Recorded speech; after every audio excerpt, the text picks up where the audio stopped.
শুভ দুপুর। আমন্ত্রণ ব্যবসা বাণিজ্য আর অর্থনীতির সবশেষ সংবাদ ও বিশ্লেষণ নিয়ে নিউজ 24-এর নিয়মিত আয়োজন নিটোল টাটা বিজনেস আওয়ারে। সাথে আছি বাবু কামরুজ্জামান। রবি থেকে বৃহস্পতিবার দুপুর 1টায় প্রচার হচ্ছে আমাদের এই অনুষ্ঠান। গোটা আয়োজনে দেশ বিদেশের ব্যবসা বাণিজ্যের সবশেষ খবর ছাড়াও থাকছে খবরের বিশ্লেষণ। এছাড়াও শেয়ার বাজার ও মুদ্রা বাজারের আপডেট সহ জানাবো আন্তর্জাতিক বাণিজ্যের হালচাল।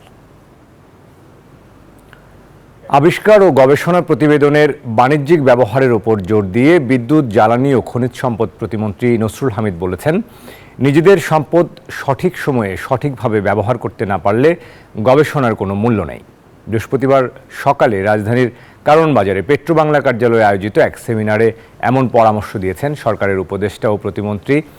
আবিষ্কার ও গবেষণার রয়্যালটি নির্ধারণ করে সেসব তথ্য ও প্রতিবেদনের বাণিজ্যিক ব্যবহারের মাধ্যমে ভূতত্ত্ব অধিদপ্তর লাভজনক হতে পারে। বাংলাদেশ ভূতাত্ত্বিক জরিপ অধিদপ্তর জিএসবি আয়োজিত বাংলাদেশের টেকসই উন্নয়নে ভূতত্ত্ব শীর্ষক দ্বিতীয় জাতীয় সেমিনারে নতুন প্রযুক্তি ব্যবহার করে নিজেরা সমৃদ্ধ করার পাশাপাশি সরকারকে তথ্য দিয়ে সহযোগিতা করতে ভূতত্ত্ব অধিদপ্তরকে তাগিদ দেন প্রধানমন্ত্রীর বিদ্যুৎ, জ্বালানি ও খনিজ সম্পদ বিষয়ক উপদেষ্টা ডক্টর তৌফিক ইলাহি চৌধুরী। এই সংস্থাগুলো যারা আপনাদের আবিষ্কার নিয়ে যারা অর্থনৈতিকভাবে এই দেশকে সহযোগিতা করতেছে, আমরা অবশ্যই তার সেই জায়গাটা করতে পারি। এগুলি চিন্তা করার বিষয় এসে গেছে। সব কিছু নিয়ে বসে থাকলে তো হবে না। অনেক চ্যালেঞ্জ আসবে ভবিষ্যতে।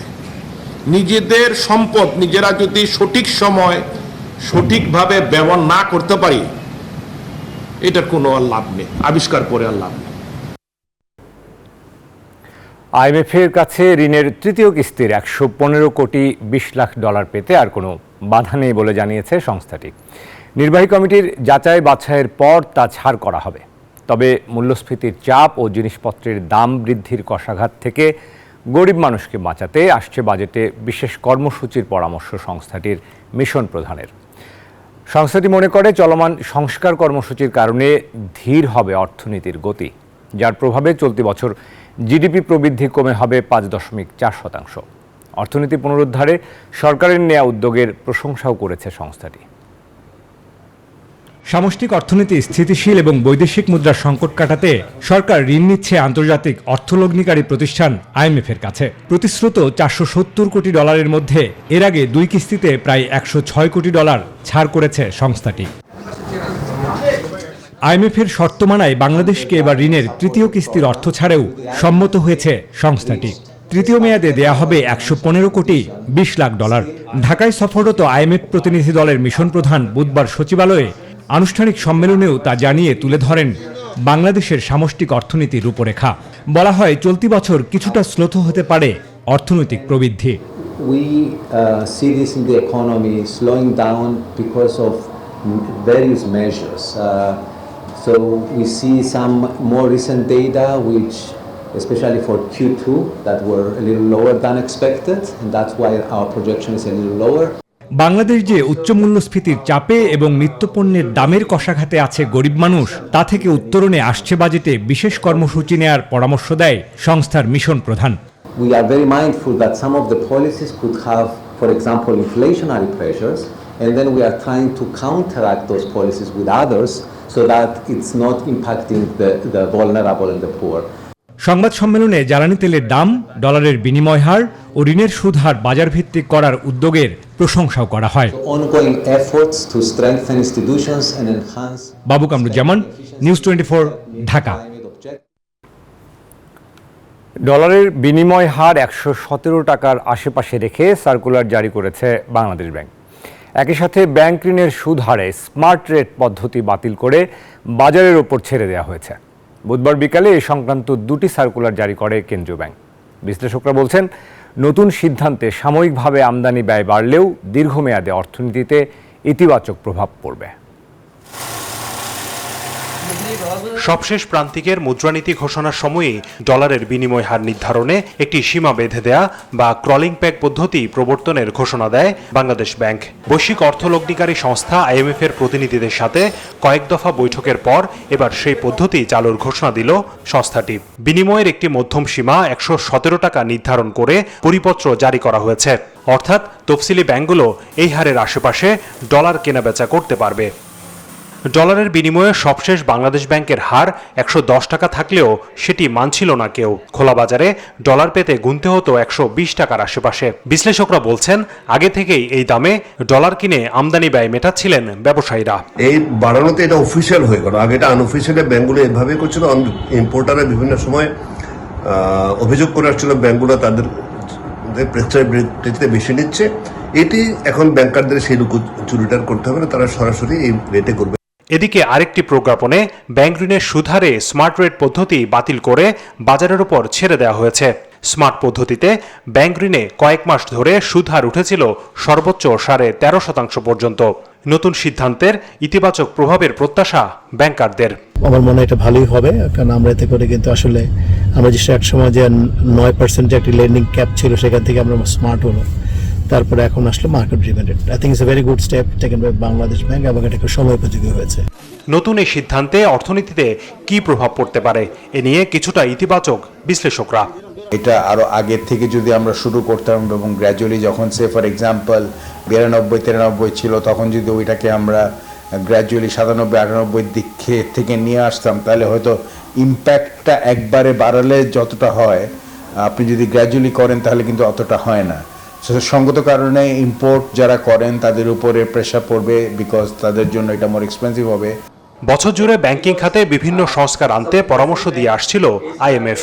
বিশেষ করে ঋণের তৃতীয় কিস্তি ছাড়ের আগে ডলারের বিনিময় হার ও সুদের হার বাজারের উপর ছেড়ে দিতে বারবার পরামর্শ দেয় সংস্থাটি। সূত্র বলছে, আগামী জুনেই ঋণের এই কিস্তি ছাড় করবে আইএমএফ। হোসাইন শাহাদাত, নিউজ 24, ঢাকা। দর্শক, আমরা সংবাদ বিশ্লেষণে ফিরব। এই যে রিপোর্টটি দেখছিলাম, সংবাদ বিশ্লেষণে আজকে আমরা আলোচনা করব বাজার ভিত্তিক সুদ হার এবং এই যে ডলারের দর, এই নিয়ে কথা বলতে চাই। আমাদের সঙ্গে ডক্টর আহসান এইচ মনসুর যুক্ত হচ্ছেন, নির্বাহী পরিচালক পিআরআই এবং অর্থনীতিবিদ। ডক্টর মনসুরকে আমরা কিছুক্ষণের মধ্যেই পাবো। তবে তার আগে রাজধানীর কারণ বাজারে আমরা যেমনটি শুরুতেই দেখছিলাম যে রাজধানীর কারণ বাজারে নসরুল হামিদ এবং প্রধানমন্ত্রী জ্বালানি বিষয়ক উপদেষ্টা ডক্টর তৌফিক ইলাহি চৌধুরী তারা কথা বলেছেন। দ্বিতীয়বারের মতো যে ভূতত্ত্ব জরিপ, বাংলাদেশ টেকসই উন্নয়নে যে ভূতত্ত্ব শীর্ষক দ্বিতীয় জাতীয় সেমিনার অনুষ্ঠিত হচ্ছে, সেই সেমিনারে আমাদের সহকর্মী রয়েছেন মুরসালিন জুনায়েদ। তার কাছ থেকে সেখানকার সবশেষ আপডেট জেনে নেব। মুরসালিন, আশা করি আমাকে শুনতে পাচ্ছেন। আপনাকে স্বাগত জানাচ্ছি নিটল টাটা বিজনেস আওয়ারে। আমরা আসলে আপনার কাছে যেটি জানতে চাই যে আমরা রিপোর্টে দেখছিলাম যে গবেষণার উপর বেশ একটা বড় ধরনের জোর দেওয়া হয়েছে। মূলত এই যে দ্বিতীয়বারের মতো আয়োজন, এবার কি ধরনের নতুন প্রতিপাদ্য দেখলেন বা নতুনত্ব দেখলেন এবং কোন বিষয়গুলোতে আসলে গবেষণার পাশাপাশি জোর দেওয়া হলো আমাদেরকে জানাবেন।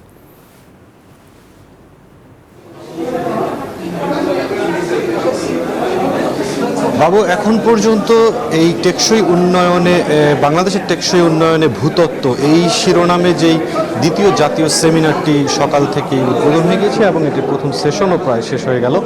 সব কিছু মিলে এখন পর্যন্ত এই ভূতত্ত্বের মূলত অধিদপ্তরের যে কার্যক্রমগুলো রয়েছে, অর্থাৎ মাটির নিচে যত ধরনের তেল, গ্যাস, অন্যান্য খনিজ সম্পদ, সেটি তরল আকারে হতে পারে এবং শক্ত কঠিন শিলা আকারেও হতে পারে, এই বিষয়গুলো নিয়ে মূলত ভূতত্ত্ব অধিদপ্তর এবং এর সংশ্লিষ্ট যে বিজ্ঞানীরা রয়েছেন, বিভিন্ন বিশ্ববিদ্যালয়ের শিক্ষকরা রয়েছেন, শিক্ষার্থীরা রয়েছেন, গবেষক রয়েছেন বিভিন্ন পর্যায়ের, এবং বিদেশ থেকেও কিন্তু বেশ কিছু অতিথি এই দ্বিতীয় জাতীয় সেমিনারে কিন্তু তারা যোগ দিয়েছেন। এবং এখন পর্যন্ত ভূতত্ত্ব জরিপ সরকারের যে সংস্থাটি রয়েছে তাদের পক্ষ থেকে যে কার্যক্রমগুলো এখন পর্যন্ত করা হয়েছে সেটি তারা কিন্তু বিভিন্ন পোস্টার আকারে প্রদর্শন করছেন এই সেমিনারের বাইরে। সেই পোস্টারগুলোতে যেই প্রধান বিষয়গুলো তুলে আনা হয়েছে, দেখা গেছে যে এখন পর্যন্ত ভূতত্ত্ব অধিদপ্তর কী ধরনের গবেষণা তারা করেছে, কোন কোন যেই খনিজ সম্পদগুলো রয়েছে, তেল গ্যাসের পাশাপাশি অন্যান্য খনিজ সম্পদ, সেগুলোর বিষয়ে তারা কোন জায়গাগুলোকে বাংলাদেশের যে ভূমি রয়েছে সেই ভূমির নিচে কোন জায়গায় কী ধরনের সম্পদ আছে সেইগুলো তারা খুঁজে বের করার চেষ্টা করেছেন এবং তারা তারা নির্দেশনা দিয়েছেন যে বাংলাদেশের কোন অঞ্চলে কোন ধরনের খনিজ সম্পদ থাকতে পারে সেগুলো তারা বিশ্লেষণ করার চেষ্টা করছেন এই পোস্টারগুলোর মধ্য দিয়ে। পাশাপাশি কিন্তু আরেকটি বিষয় এই কনফারেন্স থেকে বলা হয়েছে যে বিষয়টি দেখা গিয়েছে তারা শুধুমাত্র ভূমিকেন্দ্রিক যে গবেষণা সেটিই নয়, তারা কিন্তু যেই সমুদ্র সীমা অর্জিত হয়েছে বাংলাদেশের নতুন করে সেই সমুদ্র সীমার মধ্যেও তারা তাদের একটি গবেষণা এবং আবিষ্কারের যে খাতগুলো সেগুলো তারা নিয়ে যাওয়ার চেষ্টা করছেন। এই বিষয়টি তাদের পক্ষ থেকে জানানো হয়েছে এবং সব কিছু মিলে উদ্বোধনী অনুষ্ঠানে প্রধানমন্ত্রীর উপদেষ্টা এবং প্রতিমন্ত্রী তারা যে বিষয়টি বলেছেন যে এখন পর্যন্ত ভূতত্ত্ব অধিদপ্তর সরকারের কাছ থেকে যেই ফান্ড নিয়ে তারা যে গবেষণা এবং আবিষ্কারগুলো করেন সেগুলো শুধুমাত্র খরচের খাতেই চলে যাচ্ছে। ভূতত্ত্ব অধিদপ্তরের নিজেদের লাভজনক করার জন্য কিন্তু উপদেষ্টা এবং প্রতিমন্ত্রী এক ধরনের পরামর্শ দিয়েছেন। তারা বলছেন যে ধরনের আবিষ্কার বা গবেষণা করা হয় সেই আবিষ্কারের তথ্য অথবা গবেষণাপত্র এটিকে একটি রয়্যালিটি নির্ধারণ করে সরকারি এই ভূতত্ত্ব অধিদপ্তরের কাছ থেকে সেগুলো কিনে নিতে পারে, কেননা সরকারের দুজন যে ঊর্ধ্বতন কর্তৃপক্ষ রয়েছেন তারা দুজনই স্বীকার করেছেন ভবিষ্যতের সম্পদ কিন্তু আসলে তথ্য।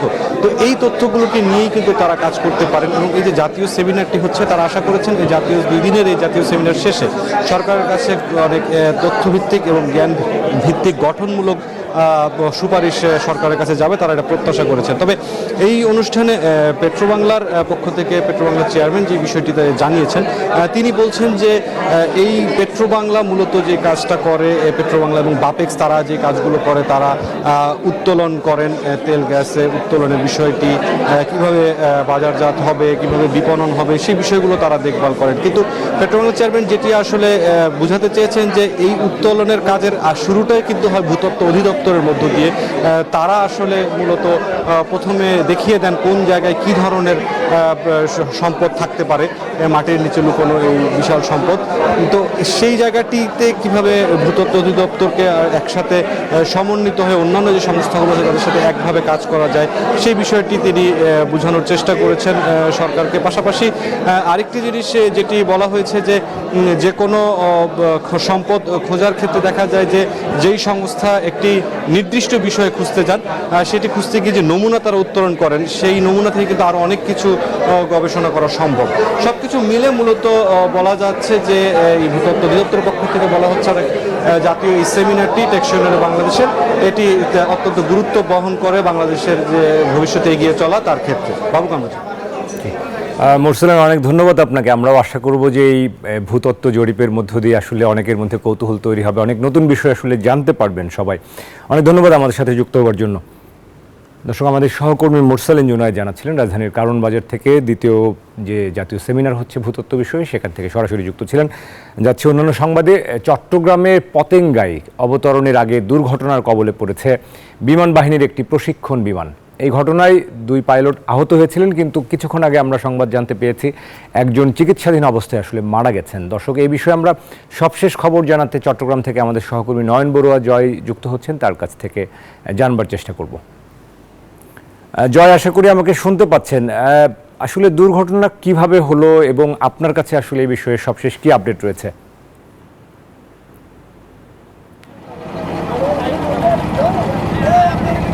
ধন্যবাদ বাবু কামরুজ্জামান আপনাকে। আপনি যথার্থই বলছেন যে বিমান বিধ্বস্ত হয়েছে। আমরা দেখানোর চেষ্টা করছি, দেখতে পাচ্ছেন এখানে যারা বাহিনী আছেন বিভিন্ন উদ্ধার কাজ যারা চালিয়ে যাচ্ছে সেই উদ্ধার কাজ তারা চালিয়ে যাচ্ছেন কর্ণফুলী নদীতে যেখানে বিধ্বস্ত হয়েছে সেই জায়গায় আমরা এসেছি। এখানে উদ্ধার কাজ এখনো পর্যন্ত চালাচ্ছে, তবে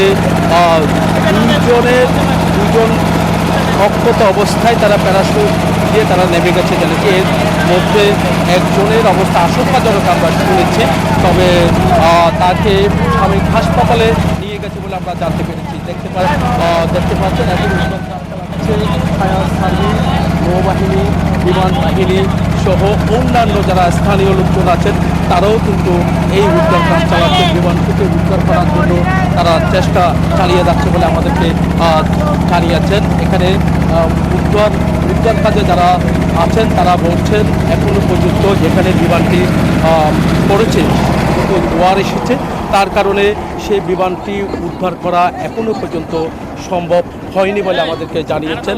তবে কখন এই বিমানটি উদ্ধার করা যাবে সেটা নিয়ে তারা উদ্ধার কাজ চালাচ্ছে, যেহেতু এই কর্ণফুলী মোহনা বলতে যে এই মোহনা দিয়েই জাহাজ চলাচল করে বন্দরের যে এখানে টার্মিনালগুলো আছে, এই টার্মিনালে জাহাজগুলো আসে। কিন্তু দেখা যাচ্ছে এইভাবে যদি বিমানটি পড়ে থাকে তাহলে জাহাজ চলাচলও ব্যাঘাত করতে পারে। সেই বিবেচনায় দ্রুত সময়ের মধ্যে যে বিমানটি নদীর মধ্যে পড়ে গেছে, একেবারে প্রশিক্ষণ বিমান বাহিনীর প্রশিক্ষণ বিমানটি, সেই বিমানটি উদ্ধার করার জন্য তারা চেষ্টা চালিয়ে যাচ্ছে বলে আমাদেরকে জানিয়েছেন।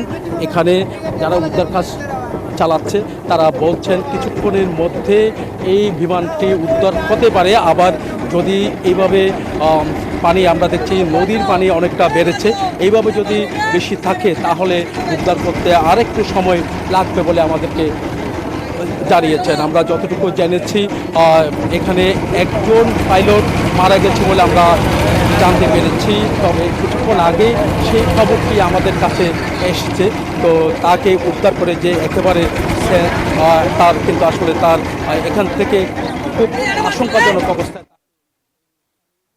তো এই ছিল আমার এখানকার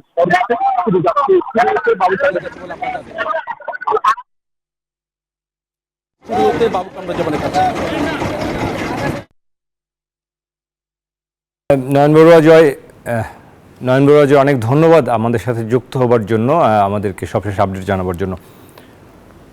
দর্শক, চট্টগ্রামের যে বিমান বাহিনীর একটি প্রশিক্ষণ বিমান আসলে দুর্ঘটনায় 2 পাইলট শুরুতে আহত হয়েছিলেন, একজন নিহত সংবাদ আমরা পেয়েছি চিকিৎসাধীন অবস্থায়। সেখানকার সবশেষ আপডেট জানাচ্ছিলেন আমাদের সহকর্মী। নিটোল টাটা বিজনেস আওয়ারে একটা বিরতি নেবার সময় হলো। ফিরবো শেয়ার বাজার আপডেট এবং অন্যান্য সংবাদ নিয়ে, আশা করি সাথেই থাকবেন।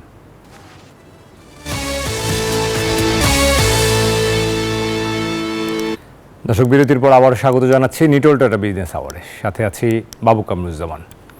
দর্শক, আমরা শুরুতেই যে রিপোর্ট দেখছিলাম, গতকাল কিন্তু বাংলাদেশ ব্যাংক যে সার্কুলার জারি করেছে সেখানে আমরা দেখেছি যে আনুষ্ঠানিকভাবে যে স্মার্ট সুদহার থেকে বেরিয়ে নতুন করে যে বাজার ভিত্তিক সুদহারের কথা বলা হয়েছে, পাশাপাশি ডলারের দর কিন্তু 1 লাফে 110 টাকা থেকে 117 টাকা করা হয়েছে। আমরা আলোচনায় ফিরতে চাই, সংবাদ বিশ্লেষণ করতে চাই। সংবাদ বিশ্লেষণে আজকে আলোচনা করব ডলারের দর এবং বাজার ভিত্তিক যে সুদহার এবং ডলারের নতুন দাম, এই শিরোনামে কথা বলতে চাই। আমাদেরকে সময় দিয়েছেন ডক্টর আহসান এইচ মনসুর, নির্বাহী পরিচালক পিআরআই, তাকে আমরা স্বাগত জানাতে চাই। স্বাগত জানাচ্ছি doctor Ahsan H Mansur Nitol Tata business আওয়ারে। আমরা আসলে শুরুতেই আমাদের রিপোর্টও ছিল, আমরা আপনাকে পেতে কিছুটা দেরি হয়েছে, তারপরও আমরা যেটি আসলে জানতে চাই যে একসাথে 110 টাকা থেকে এই যে 117 টাকা নতুন করে যে দরটি আসলে নির্ধারণ করলো, এটি প্রতিযোগিতা সক্ষমতা বা প্রতিযোগিতা সক্ষম একটি বাজার তৈরি করা বা বাজার ভিত্তিক করা। শুরুতেই ডলারের এই দরটা নিয়ে আপনার কাছ থেকে জানতে চাই। কেউ মনে করছেন যে আমদানি খরচ বেড়ে যেতে পারে, মূল্যস্ফীতির উপর কিছুটা অভিঘাত হতে পারে। আপনার কাছে আসলে সার্বিকভাবে এই সিদ্ধান্তটি কেমন হয়েছে? ধন্যবাদ। আপনার গলার সব সাউন্ডটা ভালো মতো আসছে না, তবু যা আমি বুঝেছি সেটা হচ্ছে যে হ্যাঁ, বাংলাদেশ ব্যাংক একটু দেরিতে হলেও গতকাল যে সিদ্ধান্তটা নিয়েছে আমি মনে করি যে সেটা বর্তমান কনটেক্সটে অবশ্যই অতি আবশ্যক ছিল। বাজারটাকে স্থিতিশীল করা দরকার। আমাদের মানে এখানে দুটো বাজার আছে, একটা হচ্ছে মানি মার্কেট আর একটা হচ্ছে এক্সচেঞ্জ মার্কেট, অর্থাৎ মুদ্রা বাজার, আর একটা হচ্ছে আমাদের অর্থ বাজার। তো এই দুটো বাজারই বর্তমানে অস্থিতিশীল অবস্থায় আছে এবং ছিল এতদিন। এখানে যে দুটো সমস্যাটা ছিল যে বাংলাদেশ সরকার এবং বাংলাদেশ ব্যাংক ইন্টারেস্ট রেটটাকে একেবারেই মানে ফিক্স করে রেখেছিল অনেকদিন। গত কয়েক মাস ধরে তারা এটা থেকে সরে এসে স্মার্ট সিস্টেম নামে একটা নতুন সিস্টেম চালু করে, যেটা ব্যাকওয়ার্ড লুকিং ছিল। 6 মাস আগের রেট দিয়ে এটাকে বিচার করতো, যেটার কারণে অন্য ধরনের সমস্যার সৃষ্টি হয়েছে যে বাজারে ট্রেজারি বিলের ইন্টারেস্ট রেট 13.5% হয়ে গেছে, অথচ সাধারণ লেন্ডিং রেট এখন 10.5% হয়ে গেছে। তো যাই হোক, বাংলাদেশ ব্যাংক সঠিক সিদ্ধান্ত নিয়েছে যে বাজারকে একীভূত করার দরকার আছে, বাজারকে বাজারের কাছে ছেড়ে দেওয়াটাই ভালো। এটাকে ওইভাবে নিয়ন্ত্রণ করা যায় না এবং নিয়ন্ত্রণ করাটা উচিত নয়, এটার প্রতিক্রিয়া ভালো হয় না। তো সেই কারণে যেটা জিনিসটা হতে যাচ্ছে সেটা হচ্ছে যে এক্সচেঞ্জ রেটটাকে ডেপ্রিসিয়েট করা হলো, সেটাও যুক্তিসঙ্গত, কারণ বাজারে অলরেডি 117 থেকে 120 টাকা দিয়েই কিন্তু কেনা হতো ডলার, এবং সেটা দিয়েই এলসি ওপেনিং করা হতো। কাজে এই যে চেঞ্জটা হবে, এটার ফলে কিন্তু পণ্য মূল্যে কোনো ইম্প্যাক্ট হবে না।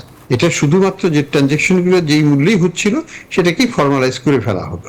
এটার প্রভাবটা পড়বে একমাত্র গভর্নমেন্ট অ্যাকাউন্টসে, অর্থাৎ যেসব আমদানি সরকার করে, সরকারিভাবে করতো, ডেট সার্ভিসিং বা তেল, জ্বালানি, সার ইত্যাদি আমদানি, সেই জায়গাটা কষ্টটা বেড়ে যাবে এবং সরকারের সাবসিডিটা বেড়ে যাবে। কিন্তু এখানে জনগণের উপর ইমিডিয়েট কোনো ইম্প্যাক্ট পড়বে বলে আমার মনে হয় না। আর যে জিনিসটা আমি বলবো যে এইটা, এই বৃদ্ধিটা দুটো কাজ করবে। এটা এক্সচেঞ্জ রেটকে সাপোর্ট করবে, কারণ টাকা অ্যাট্রাকটিভ হয়ে যাচ্ছে, ইন্টারেস্ট রেট বাড়বে সামনে, সেটা একটা অসুবিধা আমাদের জন্য অবশ্যই। কিন্তু এটার ফলে টাকাটা অ্যাট্রাকটিভ হবে, এবং টাকা যদি অ্যাট্রাকটিভ হয় তাহলে সেটা আমাদের মূল্যস্ফীতিকে কমিয়ে আনতে সহায়ক ভূমিকা রাখবে, এবং আমাদের ফরেন এক্সচেঞ্জ রিজার্ভকেও ধরে রাখতে, বিল্ড আপ করতে সহায়ক ভূমিকা রাখবে। সব মিলিয়ে আমি মনে করি অনেক দেরি হয়েছে, কিন্তু তারপরেও এই জিনিসটা হওয়ার দরকার ছিল, এবং এই জিনিসটা বাংলাদেশ ব্যাংক করেছে। এটা একটা সাহসী পদক্ষেপ, সেই জন্য বাংলাদেশ ব্যাংকে সাধুবাদ দেব। নিশ্চয়ই স্যার, আমরাও আশা করব যে এটির একটি ইতিবাচক প্রভাব নিশ্চয়ই বাজারে পড়বে। আমরা স্যার আরও একটি সিদ্ধান্তের বিষয়ে আপনার কাছে একটু জানতে চাই, যে স্মার্ট সুদ হারের যে তুলে দিয়ে নতুন করে যে বাজার ভিত্তিক সুদ হারটাও করা হয়েছে, সেটির আসলে প্রভাব কি হতে পারে, এবং বাজারে আসলে সুদ হার তো এমনিতেই একটু চড়া ছিল, আরও বেড়ে যেতে পারে কিনা? হ্যাঁ, সুদ হার আরেকটু বাড়বে বলে আমার ধারণা। এটা একটু বাড়বে দুটো কারণে। প্রধানত মেইন কারণটা হচ্ছে সরকার। সরকার এই মে মাসে এবং আগামী জুন মাসে ব্যাপকভাবে ধার করবে ব্যাংকিং খাত থেকে, এবং ব্যাংকিং খাতের সামর্থ্য আমাদের খুব কম। এই খাতের গভীরতাটা কমে এসছে, নানান ঋণ কেলেঙ্কারি এবং প্রচুর অনাদায়ী ঋণ থাকার কারণে ব্যাংকিং খাতে তারল্য নাই। ফলে যখন সরকার এখান থেকে যদি আরো 70,000 কোটি টাকা, 80,000 কোটি টাকা 1.5 মাসের মধ্যে নিতে চায়, এই টাকাটা কোথা থেকে আসবে? এটা বাজারে একটা চাপ সৃষ্টি করতে চাচ্ছে।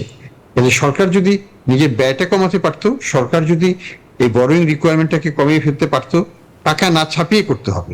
এই বরোয়িংটা যদি বাংলাদেশ ব্যাংক থেকে করে তাহলে কিন্তু ইনফ্লেশন কমবে না, আবার বাংলাদেশ ব্যাংক থেকে না করলে ইন্টারেস্ট রেট বাড়তে দিতে হবে। এটাই হচ্ছে আমাদের বর্তমানে সংকট বা ট্রেড অফ, যেটাকে আমরা সরকার সঠিক সিদ্ধান্ত নিয়েছে যে ঠিক আছে, বাংলাদেশ ব্যাংক থেকে সরকারকে সহায়তা দেওয়া হবে না, টাকা ছাপানো হবে না, এবং বিনিময়ে তারা ইন্টারেস্ট রেটকে বাড়তে দিবে, এবং সেটার বাজার ব্যবস্থার মাধ্যমে সেটা করবে। এখানে একটা জিনিস সরকারকে অবশ্যই মানতে হবে, বাংলাদেশ ব্যাংককে মানতে হবে, সেটা হচ্ছে যে এই যে পলিসি রেটের মাধ্যমে খুব ব্যাপকভাবে লিকুইডিটি বাজারে ঢুকছে, এইটা কিন্তু ঢুকতে দেওয়া যাবে না এতখানি। পলিসি রেটটা একটু বাড়ানো হয়েছে 8.5, আমি মনে করি যেটা আরো 2-3 ধাপে এটা অন্তত পক্ষে 10% করা উচিত। তাহলে সেন্ট্রাল ব্যাংক এখন যেটা হয়েছে লেন্ডার অফ ফার্স্ট রিসোর্ট হয়ে গেছে, কিন্তু এটা হওয়া উচিত lender of last resort. Central ব্যাংকের কাছে কেন ব্যাংকটা যাবে? ব্যাংকটা নিজেদেরটা নিজেরাই মিটাবে, আন্তর ব্যাংক বাজার থেকে তারা লোন নিয়ে নিবে, কিন্তু সেন্ট্রাল ব্যাংকের কাছে তারা প্রতিদিন হাজার হাজার কোটি টাকা দিচ্ছে, এটা কিন্তু কাম্য নয়। এবং এটার ফলে মনিটারি পলিসি টাইটেনিং এর যে অবজেক্টিভ, সেটাও আন্ডারমাইন্ড হয়ে যাচ্ছে। কাজে বাংলাদেশ ব্যাংকে এই জায়গাটা একটু সতর্ক হতে হবে। আমি বলবো পলিসি রেটটা বাড়িয়ে দিন, তাহলেই মানিটা সেন্ট্রাল ব্যাংকের কাছে কস্টলি হয়ে যাবে, ব্যাংকগুলোর কাছে কস্টলি হয়ে যাবে, এবং তখন তারা একটু সেন্ট্রাল ব্যাংকের কাছে কম আসবে। কম আসলে লিকুইডিটি এক্সপেনশনটা কম হবে এবং ইন্টারেস্ট রেট হয়তো একটু বাড়বে, কিন্তু সেটাই তো আমরা চাই এই মুহূর্তে সাময়িকভাবে।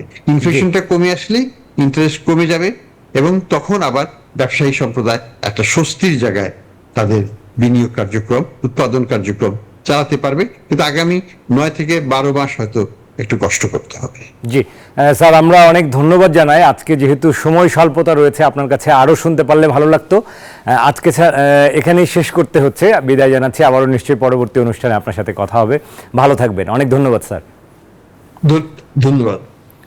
দর্শক, আমাদের সাথে ডক্টর আহসান মনসুর যুক্ত ছিলেন, নির্বাহী পরিচালক পিআরআই। কথা বলছিলেন বাজার ভিত্তিক সুদ হার এবং ডলারের দাম নিয়ে। দেরিতে হলেও যে বাংলাদেশ ব্যাংকের সিদ্ধান্ত, সেটিকে কিন্তু তিনি সাধুবাদ জানিয়েছেন। এবারে জানাবো শেয়ার বাজারের খবর।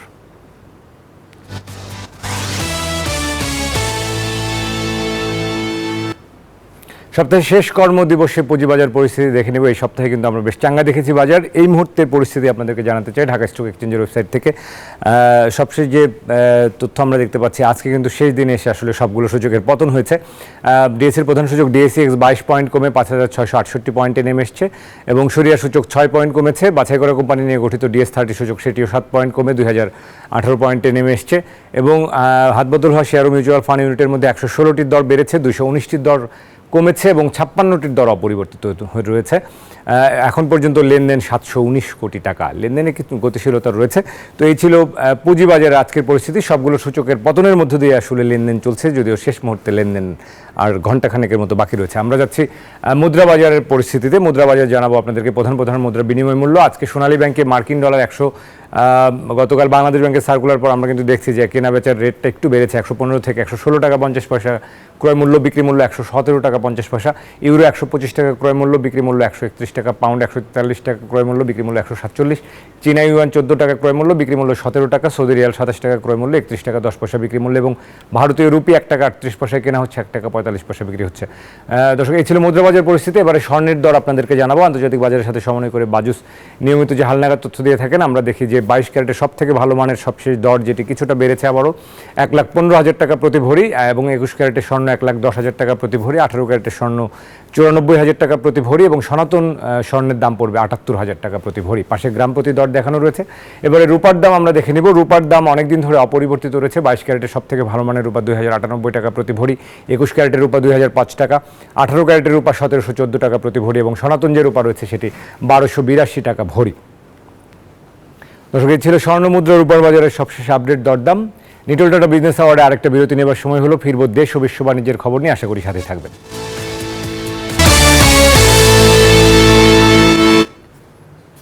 দর্শক, আবারও স্বাগত নিটল টাটা বিজনেস আওয়ার্ডে। এবারে জনপদের শিল্প ও বাণিজ্যের খবর।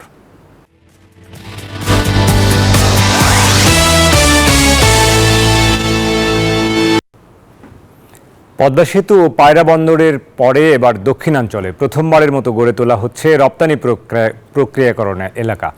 ভূমি অধিগ্রহণ শেষে বেবজার কাছে হস্তান্তর, শীঘ্রই শুরু হবে নির্মাণ কাজ। প্রায় 1,500 কোটি টাকার এই প্রকল্প বাস্তবায়ন হচ্ছে সম্পূর্ণ দেশীয় অর্থায়নে।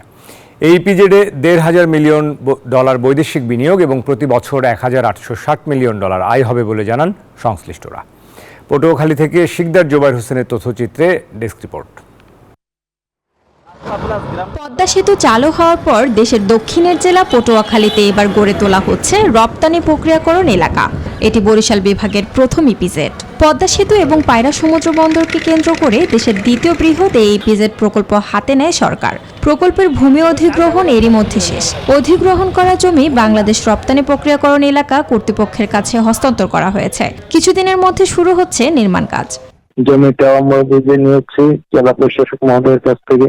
জমি বুঝে নিয়েছি, এখন এখানে মাটি ভরাটের কাজ শুরু হবে। শুরু হয়ে দ্রুত এবার অন্যান্য কার্যকলাপ শুরু হবে। ঢাকা কুয়াকাটা মহাসড়কের পাশে পটুয়াখালী সদর উপজেলার আউলিয়াপুর ইউনিয়নে হচ্ছে এই ইপিজেড। 410 একর জমির উপর গড়ে উঠবে 306টি শিল্প প্লট। ইপিজেড পূর্ণাঙ্গ চালু হলে এখানে প্রায় 1,530 মিলিয়ন ডলার বৈদেশিক বিনিয়োগ এবং প্রতি বছর 1,860 মিলিয়ন ডলার আয় হবে। আর সরাসরি কর্মসংস্থান তৈরি হবে 1 লাখ মানুষের। এছাড়াও আরো কয়েক লাখ মানুষের পরোক্ষ কর্মসংস্থান তৈরি হবে বলে জানান সংশ্লিষ্টরা। এখানে প্রায় 1 লাখ মানুষের কর্মসংস্থান হবে, একটা জীবনযাত্রা পরিবর্তন হবে এবং সাধারণ মানুষের যে জীবনযাত্রার মান এটা অনেক উন্নত হবে। এখানে পণ্য উৎপাদনের পর পায়রা বন্দর ব্যবহার করে দ্রুত রপ্তানি করার সুযোগ থাকায় পটুয়াখালী ইপিজেডের প্রতি বিনিয়োগকারীদের আগ্রহ বেশি। আর ইপিজেডকে কেন্দ্র করে আমদানি রপ্তানি বাড়বে পায়রা সমুদ্র বন্দরে। পটুয়াখালী গলাচিপায় ইপিজেডের জন্য নির্ধারিত একটা স্থান নির্ধারণ করা হয়েছে। পটুয়াখালী ইপিজেড হবে। তো ইপিজেড পটুয়াখালীর গলাচিপায় হোক অথবা আমাদের ইন্ডাস্ট্রিয়াল এলাকায় হোক, যেখানে হোক, আমাদের এই বন্দরের কার্যক্রম তখন অনেকাংশে বৃদ্ধি পাবে বলে আমি আশা করছি।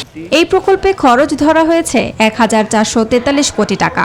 প্রকল্পটিতে ব্যবজার নিজস্ব তহবিল থেকে প্রায় 338 কোটি টাকা এবং বাকি 1,105 কোটি টাকার যোগান দেয়া হবে। Desk report, news 24। দর্শক, এবারে বিশ্ব বাণিজ্যের খবর।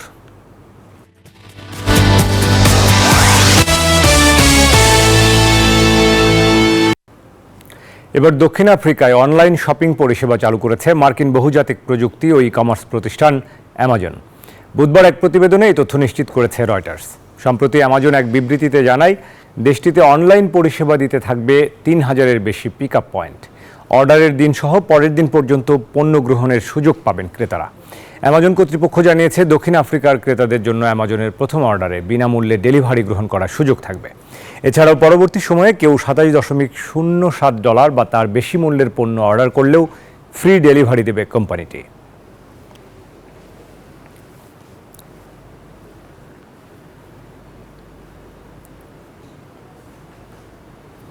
দর্শক, এই ছিল নিউট্রাল টাটা বিজনেস আওয়ারের এখনকার আয়োজন। ব্যবসা বাণিজ্যের সবশেষ খবর ও খবরের বিশ্লেষণ জানতে চোখ রাখুন রবি থেকে বৃহস্পতি দুপুর 1টায় বিজনেস আওয়ারে। এছাড়াও রাত 9টায় বিজনেস এক্সপ্রেস দেখার আমন্ত্রণ জানিয়ে শেষ করছি। এতক্ষণ সাথে থাকার জন্য সবাইকে ধন্যবাদ।